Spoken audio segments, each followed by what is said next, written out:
What the hell are you doing up here? The woman in the yellow, four-striped uniform calmly replied, I am the captain. Are you deaf? This is not a place for jokes. The flight attendant stepped closer. Her nose wrinkled, as if she smelled something rotten.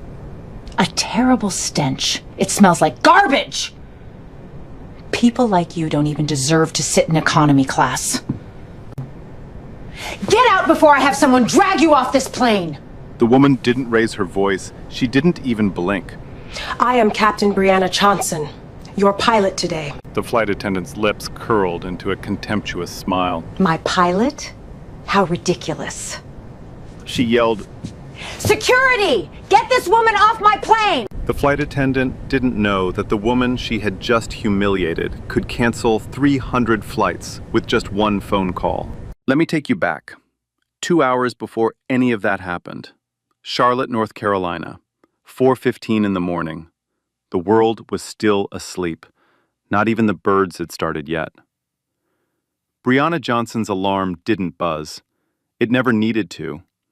18 years of flying had turned her body into its own clock. Her eyes opened in the dark. No groaning, no snooze button, just up. She sat on the edge of the bed for a moment. The hardwood floor was cold under her bare feet. The house smelled like the lavender candle she'd forgotten to blow out last night. A thin trail of smoke still curled from the wick on her nightstand.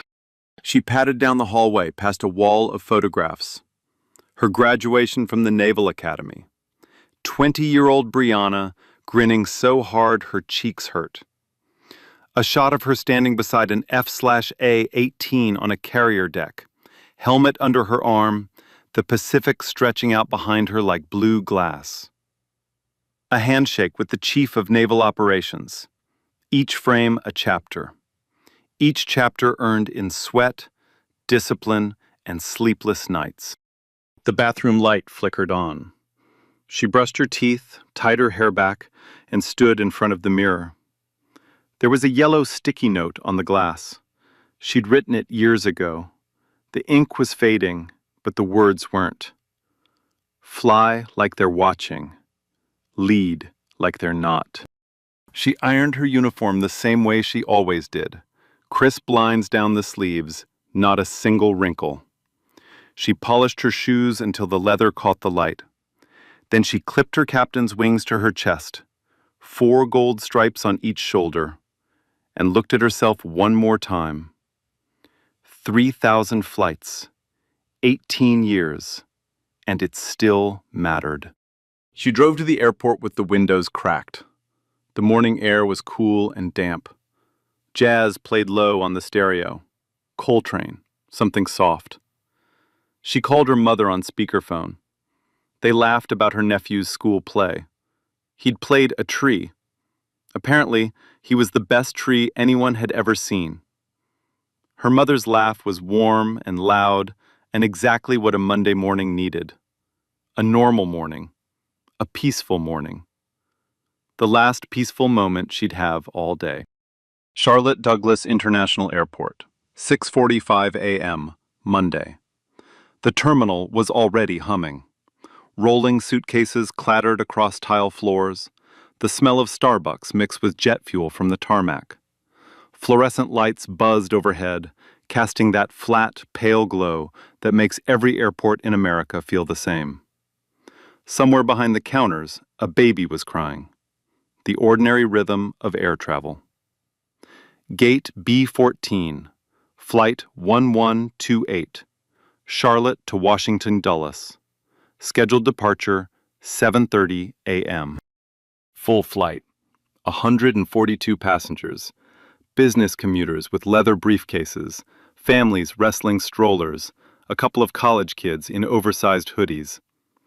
The gate agent scanned boarding passes with the mechanical rhythm of someone who'd done it 10,000 times. Brianna walked through the terminal with her flight bag clicking behind her. She nodded at a TSA officer she recognized, waved at a gate agent 2 gates over. She'd flown out of Charlotte so many times, the airport felt like a second home. She turned the corner toward B14. The jet bridge was connected. Boarding had begun. Her aircraft was waiting. But someone else was waiting too. Pamela Davis had been on board for 20 minutes already. Senior lead flight attendant. 20 years with Atlantic Ridge Airlines. She stood at the front of the cabin like she owned it. Clipboard in hand, reading glasses perched on her nose, mouth set in a permanent line of disapproval. Pamela ran her cabin like a kingdom. Every tray table, every overhead bin, every seatbelt, her domain. 2 decades of seniority had hardened her into something brittle and sharp. She didn't manage her crew, she controlled them. A young black gate agent stepped on board to hand Pamela the updated manifest. Pamela snatched it without looking up. "This is the wrong format. Again." Her voice was flat and cutting, loud enough for row 2 to hear. "How many times do I have to explain this? Is it really that complicated for you?" The gate agent's jaw tightened. Her fingers curled at her sides. She said nothing. She turned and walked back up the jet bridge. Her eyes were wet before she reached the terminal.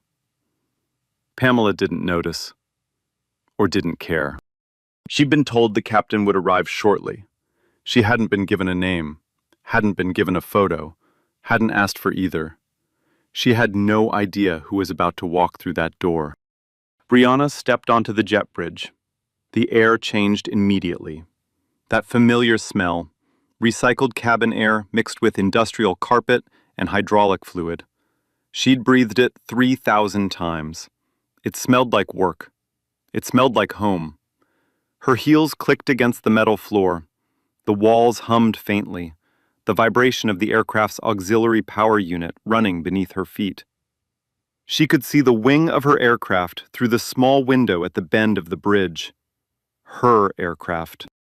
She reached the door. Pamela was standing just inside, clipboard pressed against her chest like a shield. The galley light cast a yellow glow across the narrow entrance. The scent of cheap airline coffee mixed with Pamela's heavy floral perfume. Brianna smiled. The kind of smile you give a colleague on a Monday morning. "Good morning, Captain Johnson checking in." Pamela looked at her. Not a glance, a full scan. Eyes starting at Brianna's face, drifting down to her uniform, pausing at the stripes on her shoulders, then climbing back up. Slow, deliberate, the way someone inspects a stain on their furniture. 3 seconds passed. She didn't move, didn't extend a hand. Her lips pressed into a thin, colorless line. "The captain hasn't arrived yet." Brianna kept her voice even, professional. "I am the captain, Brianna Johnson. I'm assigned to 1128 today." Pamela tilted her head, not in curiosity, in disbelief. The kind of tilt people do when a child says something ridiculous. "You're the captain." She repeated it slowly, each word separated, like she was tasting something sour. "Yes, ma'am." Pamela's eyes made the trip down Brianna's body one more time. Hair, face, stripes, shoes, and came back up unsatisfied. She was looking for something wrong, something that would confirm what she'd already decided. Then she stepped further into the doorway, not sideways, forward. Her body filled the frame. She was blocking the entrance now, physically, intentionally. "I don't have you on my crew sheet. Step back into the terminal while I verify this." Brianna reached for her lanyard. Her airline ID hung from it. Photo, name, title in bold letters. Next to it, her FAA Airline Transport Pilot Certificate, the highest certification a pilot can hold. She held both up, steady, patient. "Here's my ID and my ATP certificate. You can verify with ops, but I'd like to access the cockpit while you do. We have a departure window." Pamela's eyes flicked to the badge for half a second, then snapped back. She hadn't read a single word. "Anyone can get a badge printed. I've seen fakes before." This isn't a fake, Pamela. Don't use my name like you know me. Her voice dropped cold. I said I need to verify. Are you having trouble understanding me? Do I need to speak slower? A man in seat 1A looked up from his Wall Street Journal. A woman in 2C stopped adjusting her overhead bag and stared. The cabin had gone quieter. The kind of quiet that happens when people sense something is wrong. Brianna tried once more, firm, polite, measured. Pamela, you can absolutely call operations, but FAA protocol requires you to allow the assigned pilot in command access to the flight deck. We're already behind schedule. Something snapped behind Pamela's eyes. Don't you dare lecture me on protocol. Her voice rose. She wanted the cabin to hear it. I've been flying for 20 years. 20. I was working these cabins before you probably finished high school. She took a half step closer. Brianna could smell her breath. Coffee and peppermint. I am the lead crew member on this aircraft, and I am telling you, you are not getting past me until I say so. Is that clear enough for you? Brianna said nothing. Her jaw tightened, but her hands stayed still. Her breathing didn't change. 18 years of military and commercial aviation had taught her one thing. The person who loses composure loses everything. Then Pamela reached for the intercom, not to call operations, not to verify anything. She picked up the handset and spoke with calm, rehearsed authority. Ladies and gentlemen, we're experiencing a brief security concern at the front of the aircraft. Please remain in your seats. The situation is being handled. Security concern. The word rippled through the cabin like ice water. Heads turned, conversations died. A man in row 8 craned his neck. 3 phones came out of 3 pockets. The cabin air thickened. Brianna felt it. That shift. One word. Security. And suddenly, she wasn't a captain at her own cockpit door. She was a suspect. A threat. Something to be handled. Pamela hung up the intercom and looked at Brianna with the faintest smile. The smile of someone who knows they just changed the game. Then Derek Moore appeared at the jet bridge behind Brianna. First officer, 42 years old, former Air Force. His uniform pressed sharp, wings pin gleaming. He was also black.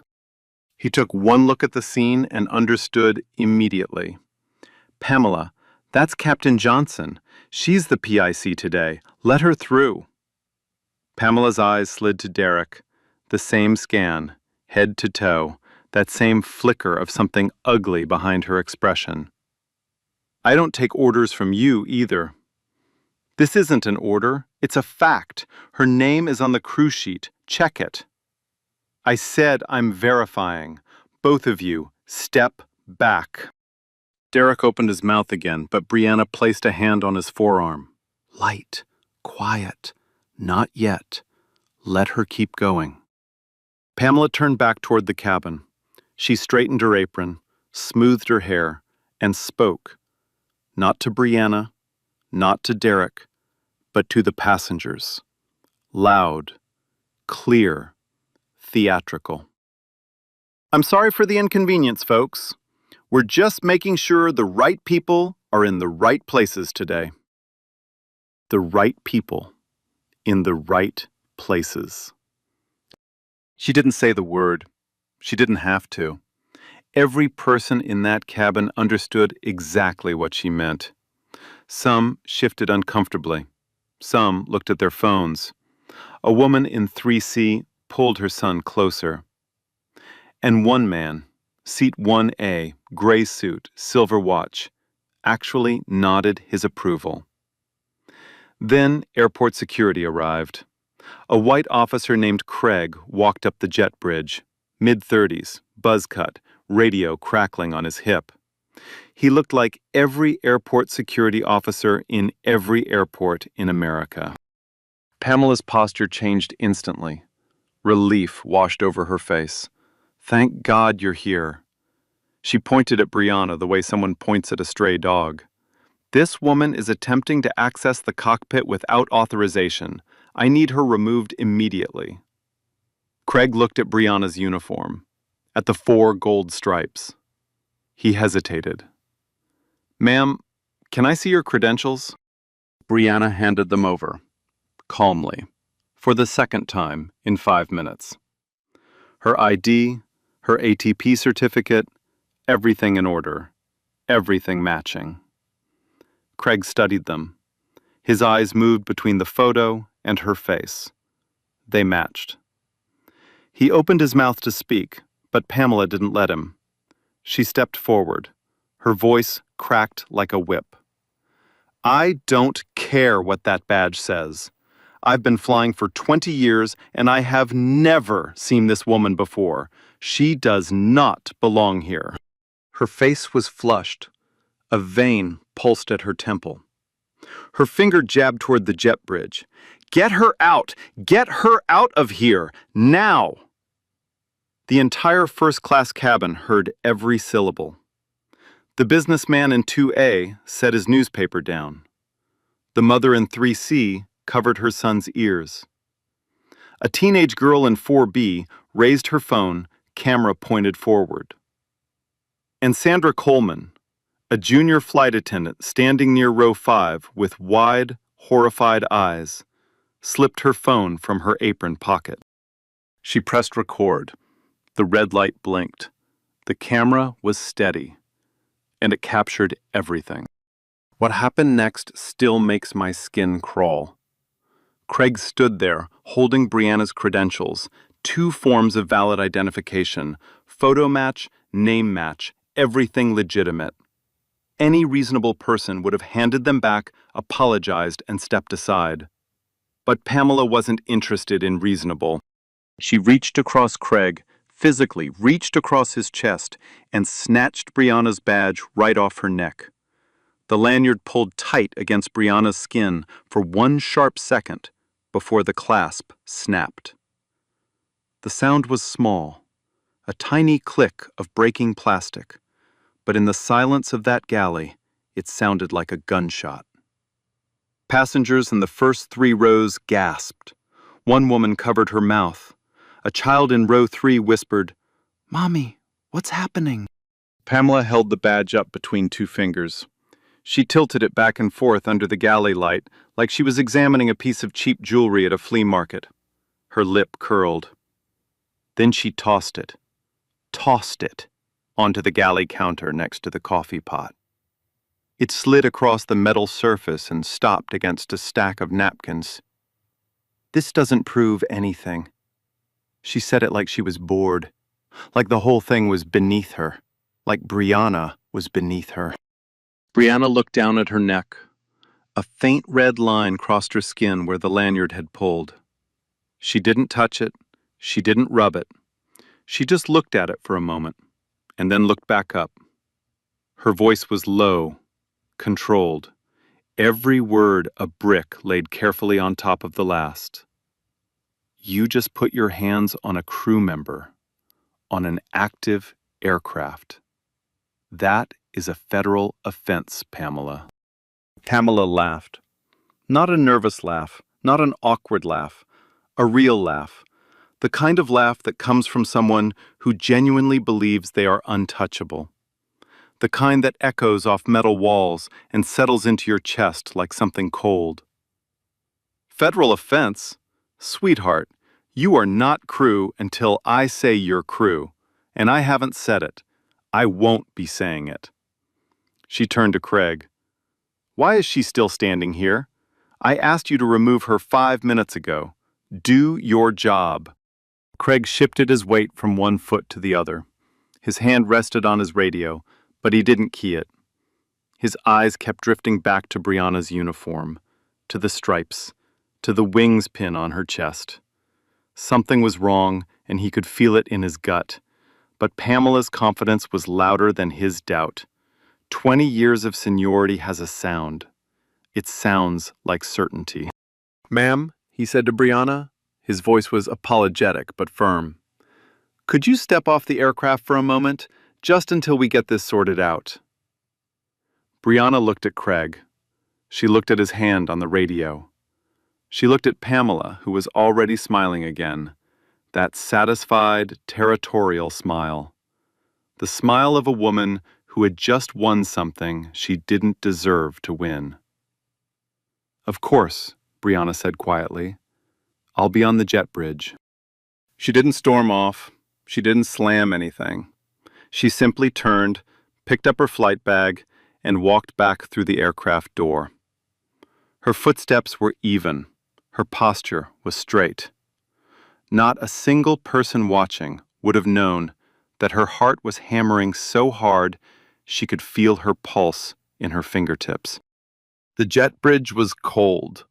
Not the comfortable kind of cold, the hollow, industrial kind that seeps through your clothes and settles into your bones. The fluorescent light overhead buzzed with a faint electrical whine. A draft leaked in from somewhere near the floor, carrying the smell of rain and exhaust from the tarmac below. Through the scratched window she could see the terminal. Passengers walking, laughing, buying magazines. Normal people having a normal morning.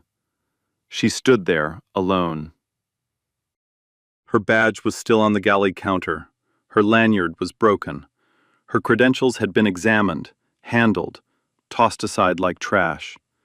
And she'd been asked to leave her own aircraft by a security officer who couldn't look her in the eye. Through the aircraft window, she could see Pamela. The woman was smoothing her apron, adjusting the collar of her blouse, smiling at the first-class passengers with the warm, professional charm she'd been withholding for the last 10 minutes. She said something to the man in 1A. He chuckled. Then, and this part still makes me want to throw my phone at the wall, he gave her a small round of applause. Just him. 2 hands clapping together softly, like she'd done something brave. Like she'd just protected everyone on that plane from danger. Pamela soaked it in. She practically curtsied. Brianna watched it all from the other side of the glass. Alone. Standing in a cold metal tube, holding a flight bag, wearing 4 gold stripes that apparently meant nothing to anyone on the other side of that door. She stood there for 11 minutes. She didn't cry. She didn't call anyone. She didn't pace. She just stood there, breathing slowly, the way she'd been taught to breathe before carrier landings in the Navy. In through the nose, out through the mouth. Slow, controlled, steady. Because if you lose your composure at 30,000 feet, people die. And Brianna Johnson never lost her composure. Then Derek came out. He pushed through the aircraft door and walked straight to her. His face was tight. His hands were balled into fists at his sides. A vein stood out on his neck. He looked like a man trying very hard not to break something with his bare hands. "This is insane, Brianna. I'm calling Gregory. Right now. This ends now." Brianna held up one hand, palm out, calm. "Not yet." "Not yet? She just—" "I know what she did, Derek. Every bit of it. Let her finish digging." Derek stared at her. He opened his mouth, closed it. Then he exhaled, long, slow through his teeth, and leaned against the jet bridge wall beside her. The metal groaned under his weight. "How are you this calm?" "I'm not calm, Derek." She looked at him. Her eyes were steady, but there was something burning behind them.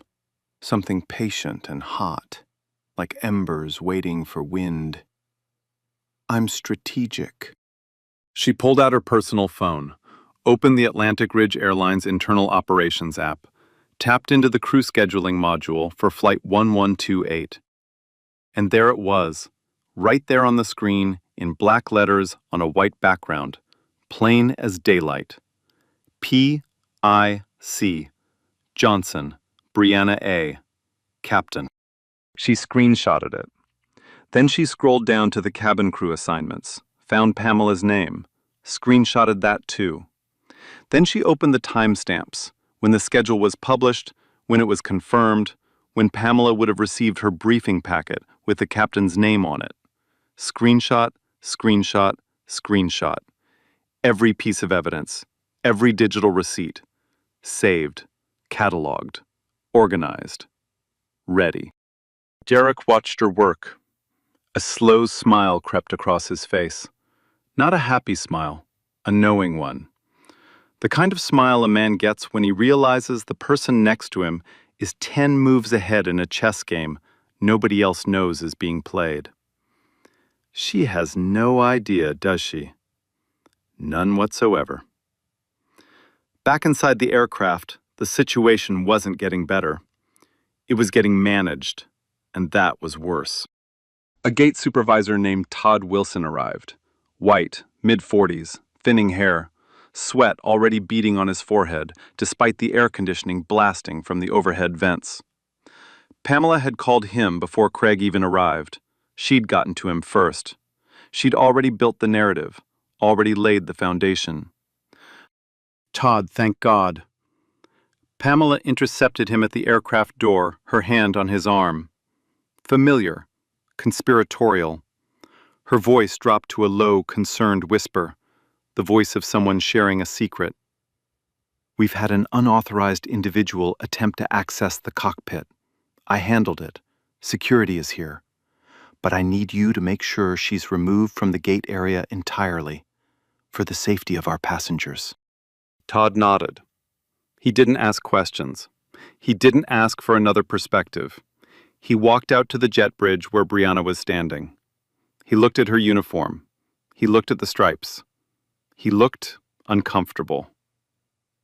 Ma'am, I'm the gate supervisor. Can you tell me what's going on here? Brianna didn't argue. She didn't raise her voice. She didn't tell her side of the story. She simply held up her phone, crew assignment glowing on the screen, and handed him her airline ID and FAA certificate with her other hand. Todd looked at the phone. He looked at the ID. He looked at the certificate. His face went from pink to white in under 3 seconds. The color drained out of him like water from a cracked glass. He turned back toward the aircraft door. His voice had changed, sharper now, urgent. Pamela, you need to come out here, now. Pamela's voice floated from inside the cabin, casual, unbothered, almost cheerful.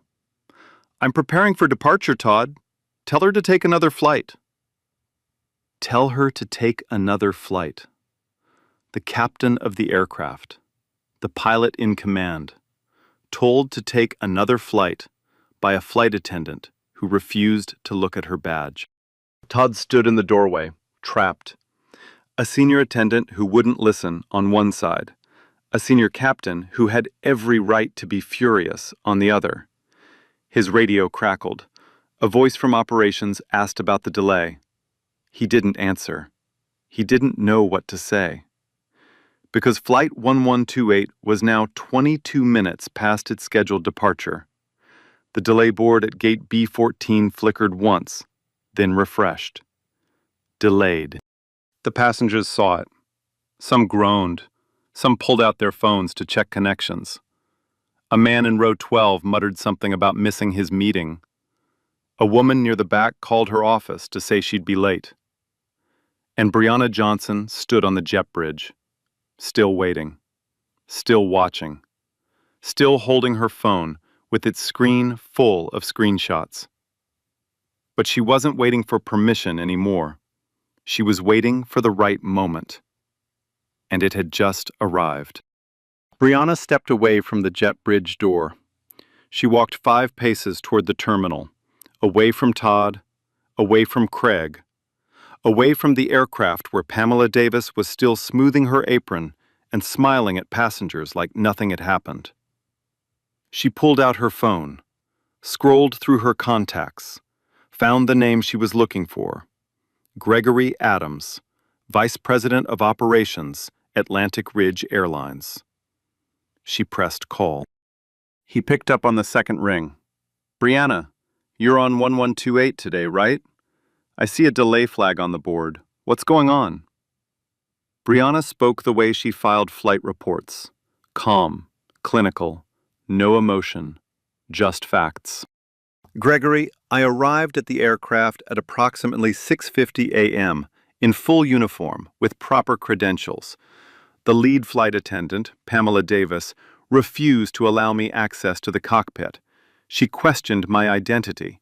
She physically removed my badge from my neck, breaking the lanyard in the process. She announced a security concern over the cabin intercom. She called airport security and demanded I be removed from my own aircraft. My first officer, Derek Moore, confirmed my identity. She refused to acknowledge him as well. The gate supervisor has now seen my credentials and confirmed my assignment. Pamela Davis has still not yielded. She told the gate supervisor to, and I'm quoting, "Tell me to take another flight." Silence on the line. The kind of silence that has weight. Brianna could hear Gregory breathing. She could hear the faint hum of his office in the background. A clock ticking somewhere. When he finally spoke, his voice was different. Lower. Tighter. The voice of a man who has just realized exactly how much trouble his airline is in. Are you telling me a flight attendant physically removed credentials from the neck of my chief of flight safety? Yes, sir. On a loaded aircraft, in front of passengers. Yes, sir. Multiple passengers. At least 2 were filming. Another silence, longer this time. Brianna, he paused. You know what authority you have. You don't need my permission. I know I don't, but I want you to hear it from me first. She paused, took one breath. I'm grounding her, effective immediately. But I'm not stopping there. I'm issuing a safety stand-down for every aircraft Pamela Davis has touched in the last 90 days. She heard Gregory's chair creak. She heard him sit forward. How many flights is that? Brianna had already checked. She'd checked while standing alone on that freezing jet bridge for 11 minutes, while Pamela was smiling, while the man in 1A was clapping. Over 300. Gregory exhaled, a long, slow exhale, the kind that carries the weight of a decision that will make national news. Do it. Brianna hung up. She stood still for 3 seconds. Then she walked back to the gate podium. The gate agent, the same young black woman Pamela had snapped at earlier, looked up at her with wide, uncertain eyes. I need the OCC line, Brianna said. Her voice was quiet, but it carried something new now. Something that made the gate agent stand up straighter, without knowing why. Brianna picked up the landline, dialed the Atlantic Ridge Airlines Operations Control Center. The phone rang once. OCC, this is dispatch. This is Captain Brianna Johnson, Chief of Flight Safety, Employee ID Alpha Bravo 4452. I am issuing an immediate crew safety stand-down, effective for all flights staffed by lead flight attendant Pamela Davis within the last 90 days. Authorization under FAA safety order pending formal review. Confirm receipt. The line was quiet for 4 seconds. She could hear typing. Fast typing. Copy, Captain Johnson. Verifying authority. More typing. A pause. Authority confirmed. Initiating ground stop protocol. Preliminary count, approximately 312 flights affected across the eastern seaboard. Confirmed. Log the time. Johnson out. She hung up the phone. And across the eastern seaboard, Charlotte, Washington Dulles, Atlanta, Philadelphia, Boston, Jacksonville. Departure boards began to flicker, one by one, gate by gate, airport by airport. Delayed. Delayed. 312 flights, thousands of passengers, dozens of gates, all frozen. All because one woman decided that a captain didn't look the way a captain was supposed to look. Back on the aircraft, Pamela felt her phone buzz. She glanced at it. A notification from the crew app. Then another. Then another. Then her phone didn't stop buzzing. It vibrated against the galley counter like something alive. She picked it up. Her eyes scanned the screen. Her face changed. The color left it one shade at a time. Pink to pale to gray. Todd Wilson appeared at the aircraft door. His voice was different now. No hesitation, no politeness. Pamela, come to the gate, now. That is not a request. Pamela walked out of the aircraft on stiff legs. She stepped onto the jet bridge. She turned the corner toward the terminal. And there was Brianna, standing at the gate podium, phone in one hand, badge reclipped to her chest. Craig had retrieved it from the galley counter and returned it with an apology she didn't acknowledge. 4 gold stripes catching the fluorescent light. Todd spoke first. His voice carried across the gate area. Passengers waiting in the terminal turned to watch. Pamela, this is Captain Brianna Johnson. She is not just the pilot assigned to Flight 1128. She is the Chief of Flight Safety for Atlantic Ridge Airlines. She has the authority to ground every aircraft in our fleet. And she just shut down over 300 flights because of what you did. Pamela's mouth opened. Her lips moved. No sound came out. Her clipboard slipped from her fingers and hit the carpet with a soft, pathetic thud. The gate area was silent. 30, maybe 40 people watching. Several phones raised. Several cameras recording. Brianna looked directly at Pamela. Not with anger, not with triumph. With something worse. Something quieter. She said 5 words. I told you who I was. Nobody moved. The gate area held its breath. 40 pairs of eyes locked on the 2 women standing 10 feet apart. The only sound was the low hum of the terminal. Distant announcements, rolling suitcases, the muffled roar of a plane taxiing outside. Pamela stood frozen. Her clipboard lay on the carpet at her feet. Her hands hung at her sides, opening and closing around nothing. Her mouth still trying to form words that wouldn't come. Then they came. All at once, tumbling out like someone had knocked over a shelf. This is a misunderstanding, her voice cracked. I was following protocol. I was protecting the aircraft. That's what we're trained to do.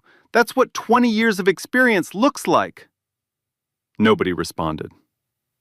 I didn't know who she was. Nobody told me. Nobody sent me a photo. This isn't my fault. She looked at Todd. Todd looked at the floor. She looked at Craig. Craig took a step backward. She turned to the passengers at the gate, the ones with phones raised.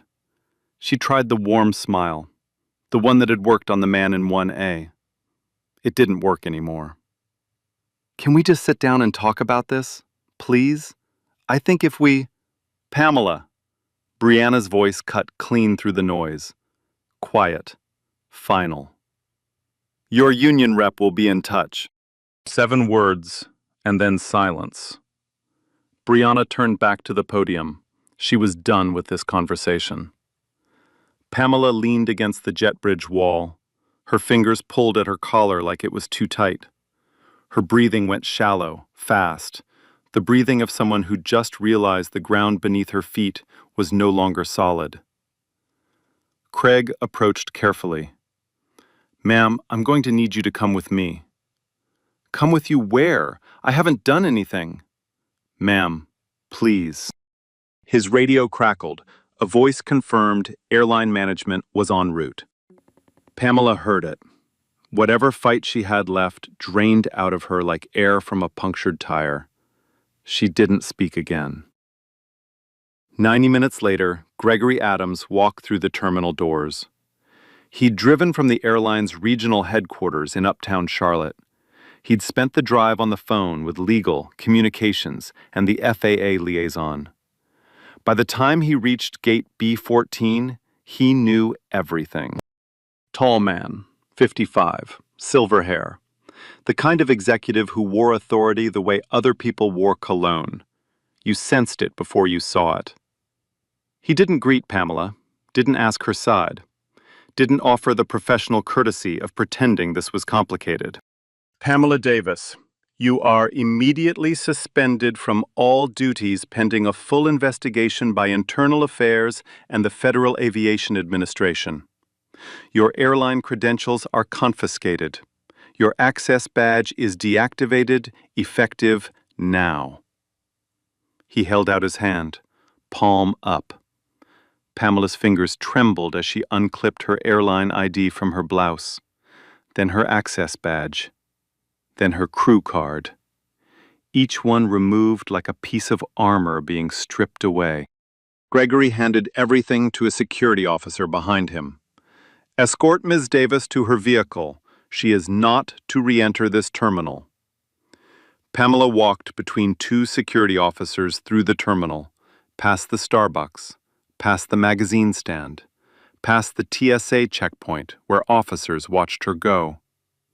Her heels clicked against the tile floor, the same floor Brianna had walked across 2 hours earlier, confident and ready to fly. Pamela's walk sounded different, hollow, uneven. The walk of someone leaving a place they would never return to. She didn't look back. 2 hours behind schedule, Flight 1128 pushed back from gate B14. Brianna sat in the left seat, Derek in the right. Through the cockpit windshield, the runway stretched out, long and gray, under a pale morning sky. Brianna keyed the cabin intercom. Her voice filled the aircraft. Warm, steady, professional. Ladies and gentlemen, this is your captain, Brianna Johnson. I apologize for the delay this morning.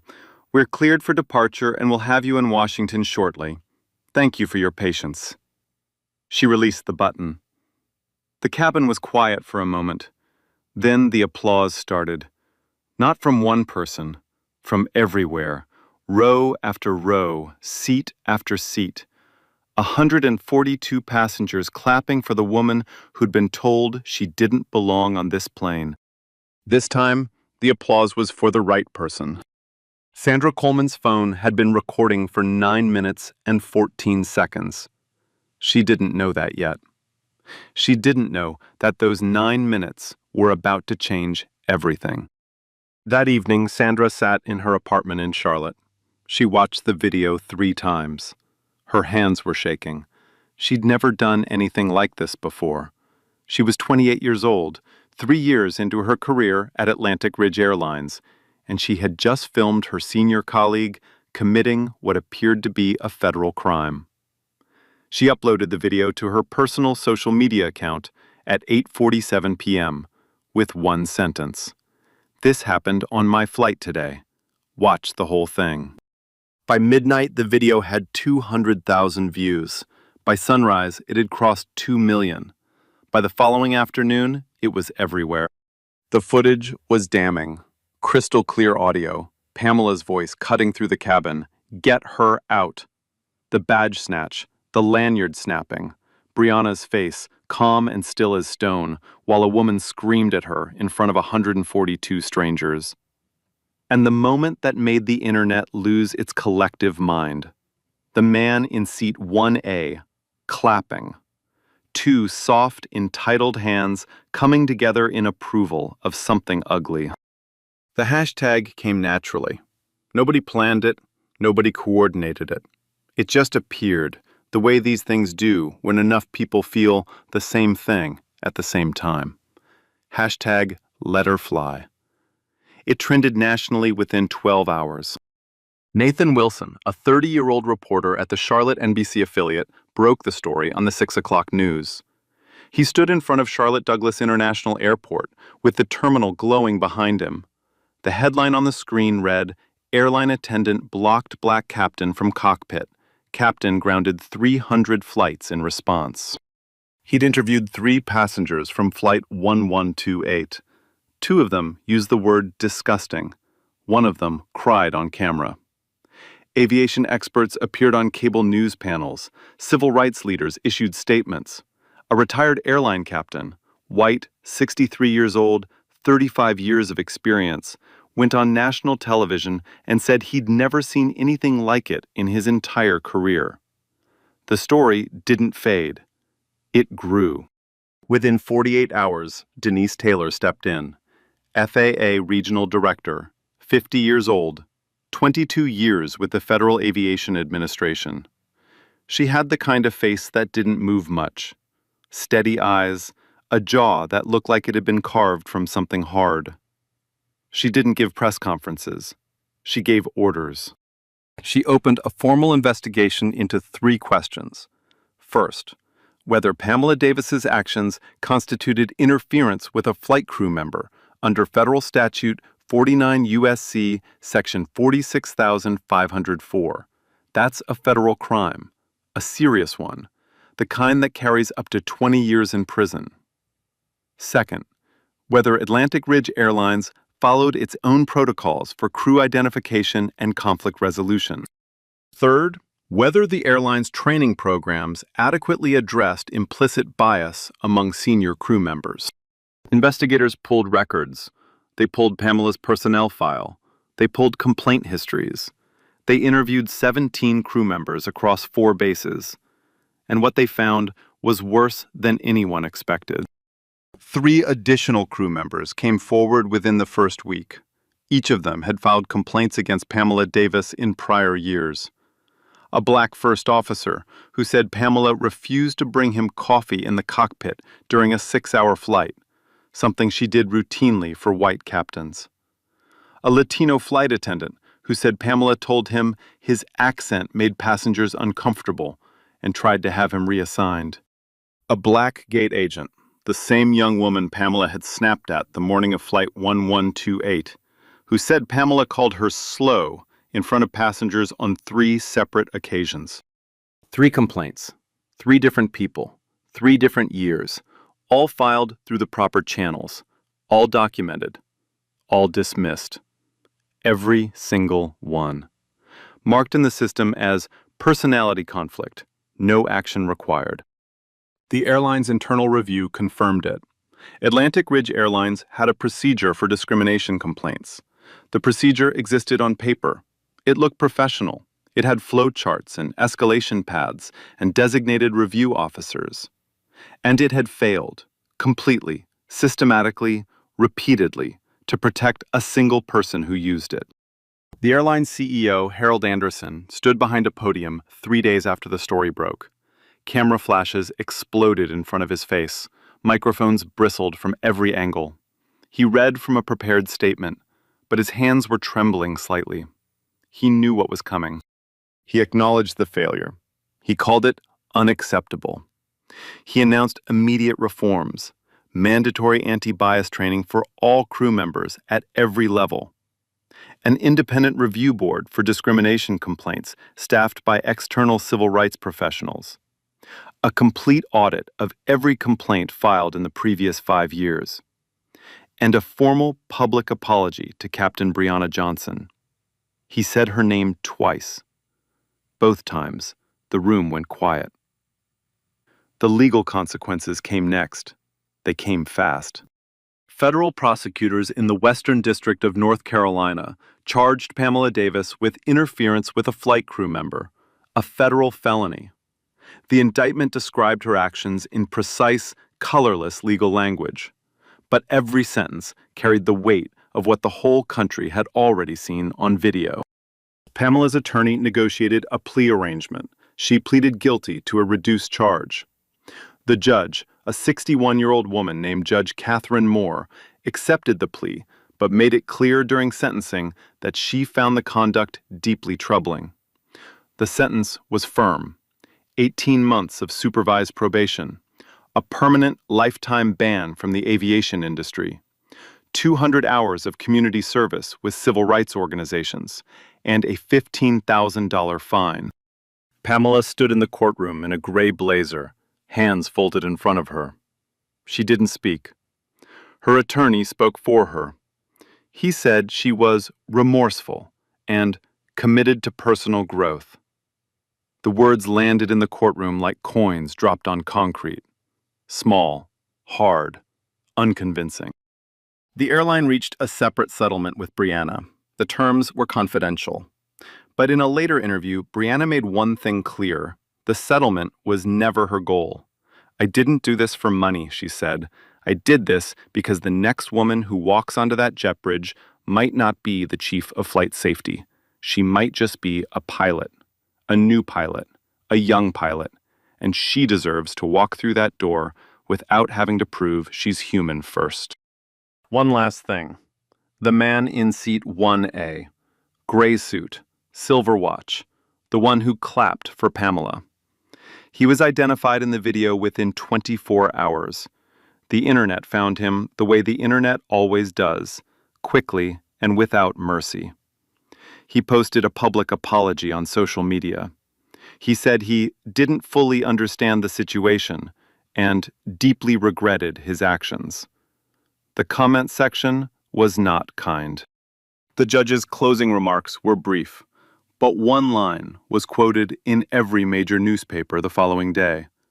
She said that a cockpit door should be opened by credentials and competence, never closed by prejudice and assumption.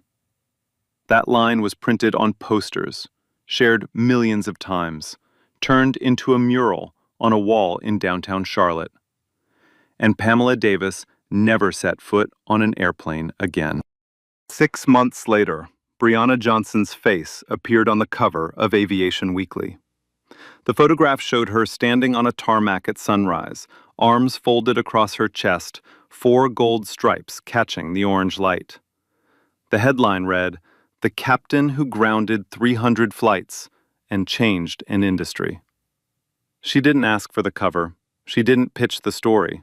The magazine called her. Then CNN called. Then the Congressional Subcommittee on Aviation Safety and Workforce Equity called. She testified for 12 minutes. No notes, no teleprompter. She sat behind a microphone in a wood-paneled room in Washington, D.C., and spoke the way she always spoke, clear, measured, unhurried. She talked about the jet bridge, about the 11 minutes she stood alone, about the lanyard snapping against her neck, about the man who clapped. But mostly she talked about the women who would come after her, the ones who didn't have her title, who didn't have her authority, who wouldn't be able to ground 300 flights to make a point. She said those women were the reason she was sitting in that chair, not herself. C-SPAN clips of her testimony went viral. A 16-year-old girl in Oakland watched the full 12 minutes on her phone during lunch break and decided she wanted to be a pilot. She wasn't the only one. Atlantic Ridge Airlines promoted Brianna to Vice President of Safety Culture, a position that didn't exist before she made it necessary. Her first act was to dismantle the old complaint system entirely. Her second act was to build a new one from scratch, transparent, independent, and accountable. Her third act was the one that mattered most to her. She launched a mentorship program called Clear Skies. It was designed for young women of color interested in aviation careers, not just pilots, but engineers, mechanics, air traffic controllers, every role that keeps a plane in the air. The program offered scholarships, flight simulator access, and one-on-one mentorship with working professionals. Applications opened on a Tuesday. By Friday, they had received submissions from all 50 states. Brianna read every single one.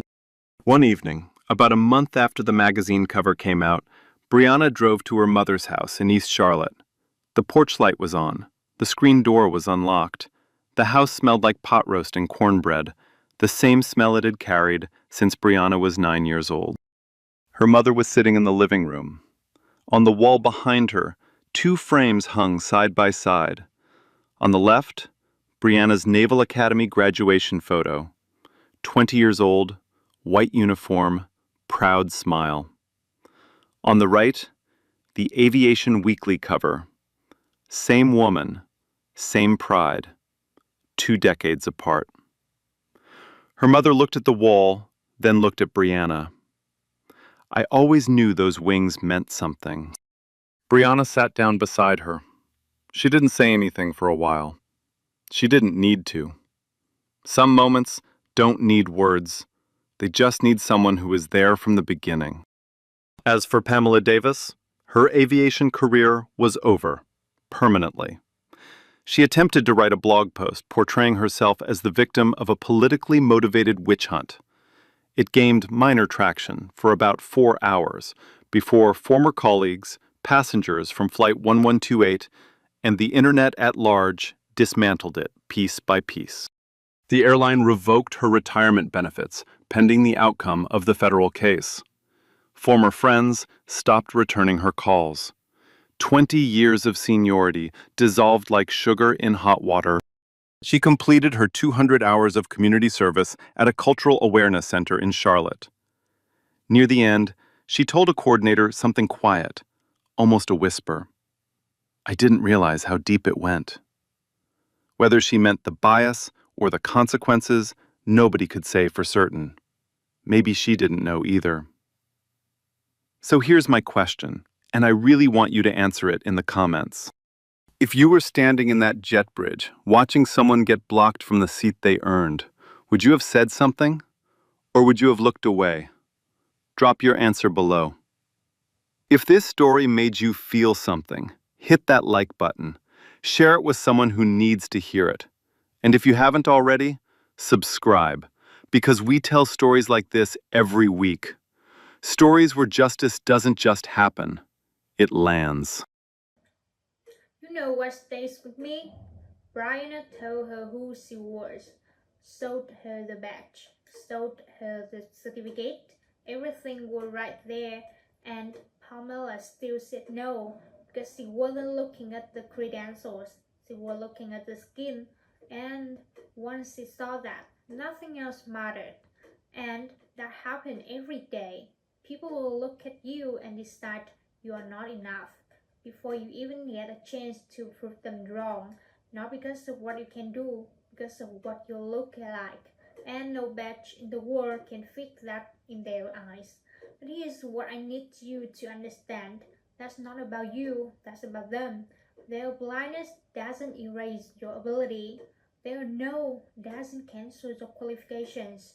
You are still who you are, whether they accept it or not. So stop trying to convince people who refuse to see. Just do your job. Do it so well that the world has no choice but to notice.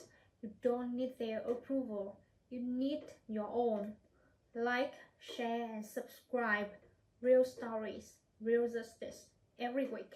And remember, the people who refuse to see you today will hear your name tomorrow. Make sure they never forgot it.